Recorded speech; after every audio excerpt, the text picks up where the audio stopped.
ಯಾರು ವಾದಿರಾಜರ ಸ್ಮರಣೆ ಮಾಡ್ತಾರೆ, ವಾದಿರಾಜ ವಾದಿರಾಜ ವಾದಿರಾಜ ಪಾಹಿಮಾಂ, ವಾದಿರಾಜ ವಾದಿರಾಜ ವಾದಿರಾಜ ರಕ್ಷಮಾಂ, ಇಷ್ಟಂದ್ಬಿಟ್ರು ಸಾಕು.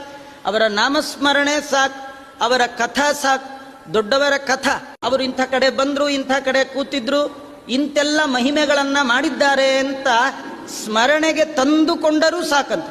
ತುಂಬಾ ಬೇಡ, ಸ್ಮರಣೆಗೆ ತಂದುಕೊಂಡ್ರೆ ಇಂಥ ಕಡೆ ಚಾತುರ್ಮಾಸ್ಯ ಕೂತಿದ್ರು, ಇಂಥ ಪ್ರತಿಮೆಯ ಅರ್ಚನೆ ಮಾಡಿದ್ರು, ಇಷ್ಟು ಕೇಳಿದ್ರು ಅದು ಮೋಕ್ಷಕ್ಕೆ ಕಾರಣ ಆಗತ್ತಂತ. ಅಂಥದ್ರಲ್ಲಿ ಮಹಾತ್ಮರು, ಸತ್ಯಲೋಕದ ಅಧಿಪತಿಗಳಾಗುವ ಯೋಗ್ಯತೆ ಉಳ್ಳವರು.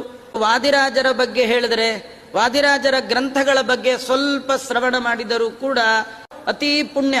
ವಾದಿರಾಜ ಗುರು ಸಾರ್ವಭೌಮರ ಭವಿ ಸಮೀರರೆಂದೇ ಖ್ಯಾತರಾದಂತಹ, ಆ ರೀತಿ ಅನೇಕ ಮಹಿಮೆಗಳನ್ನು ತೋರಿಸಿರ್ತಕ್ಕಂಥ 18 ಜನ ಲೋಕ ಒಪ್ಪಿದ ಪರೋಕ್ಷ ಜ್ಞಾನಿಗಳಿಂದ, ರುಜುಗಳದ ಆ ಗಣದ ಹಿರಿಯರು, ಭಾವಿ ಬ್ರಹ್ಮರು ಅಂತ ಕೊಂಡಾಡಿಸಿಕೊಂಡ ಸ್ವಯಂ ವಾದಿರಾಜರೇ ತನ್ನ ಆತ್ಮ ಕಥೆಯನ್ನ ಹೇಳುವಾಗ ಅವರೇ ಹೇಳ್ಕೊಂಡಿದ್ದಾರೆ, ನಾನು ಮುಂದೆ ಬ್ರಹ್ಮ ವಾಯುದೇವರ ಪದವಿಗೆ ಬರುವವ ಅಂತ ಹೇಳಿ.